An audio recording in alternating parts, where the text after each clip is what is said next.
Carp. Jesus, when hunting up in North Texas, came cruising into this property well before dark, and there were already hogs out in the field, and by the time I got out of the truck, got on the rifle, they were on the far side of the field, and I didn't have a shot because there are cattle back in the trees. So this is the setup. I went ahead and drove to my shooting spot, and I'm going to shoot from underneath this tree. I'm going to hit a hog out in the field. I'm going to hit one down here to the left as well when a sounder comes in later. I'm not expecting another sounder to come in. I thought maybe another boar might come in following the sounder, and I was rewarded with a whole sounder returning instead.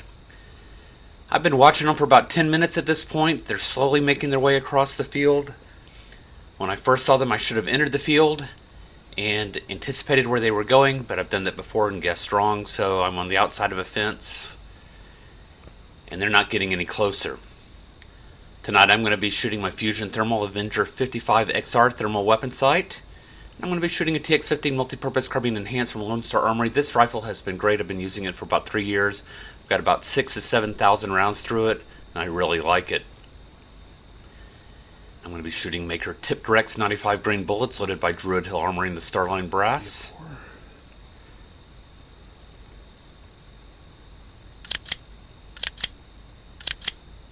At this point I'm trying to tell which hogs are boars, which ones are sows, and it can be hard with younger animals when their teats aren't extended on the sows or they don't have pronounced genitalia.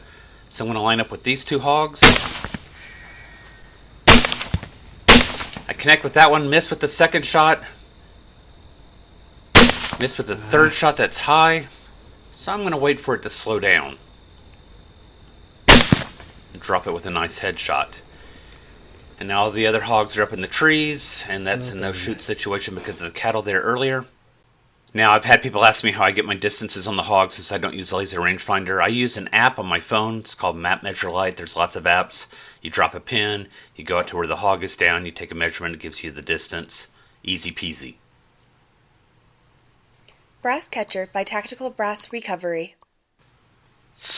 The first hog dropped was not a female as I wanted. It was a 110-pound boar. The second one was a 90-pound gilt that was not pregnant. Let's see, the headshot on the female came in above the right eye, and ended up down on the left-hand side.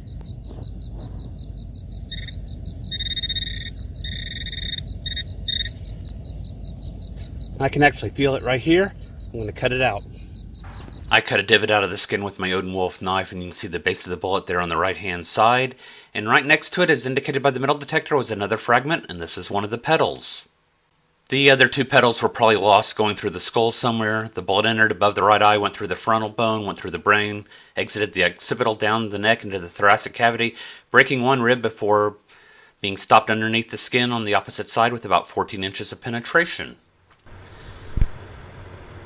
Moved on to the next property. I've got hogs out in the field. I'm in the entry gate area of the property, and I don't have a shot because there's a house, barn, and I think horses are probably in the barnyard there. Got some deer over here and some raccoons. So no other hogs on this side. I've got 3 hogs over towards the house.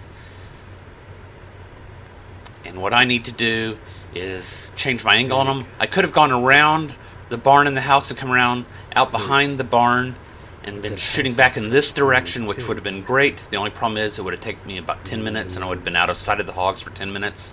And as you can see here in a second, that would have been a mistake.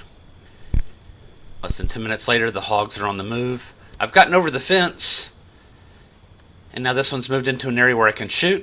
It goes down with a headshot. I connect with that shot.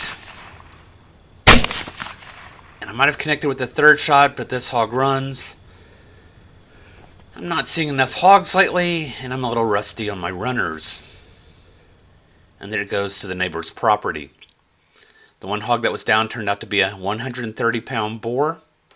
The shot on the boar was great. It was a quartering away shot. It entered behind and below the ear, went through the brain, causing the intracranial overpressure, and the bullet exited below the right eye. Well, storms were moving in at this point from the west, and I didn't have a whole lot of time, but I'm sitting on top of this hill as lightning is going off all around me, both to the east and the west.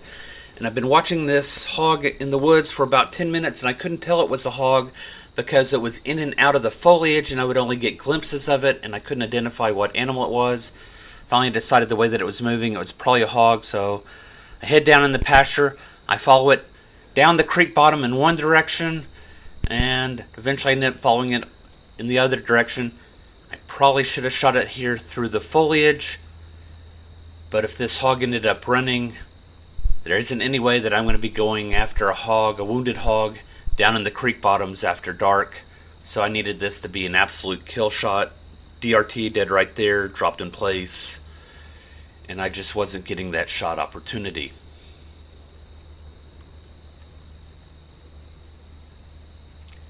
Just little glimpses. Definitely a pig. Now it's heading back the other direction. You can see it has something of a limp, and that's going to be relevant in the next video. It goes down into the creek and I lose it. I go back into the truck. In the neighbor's field next door is a sounder of hogs that the landowner had told me about, had been visiting her property, and they will be revisited. Well, the storm encroached on me, and I got out of Dodge, called it a night.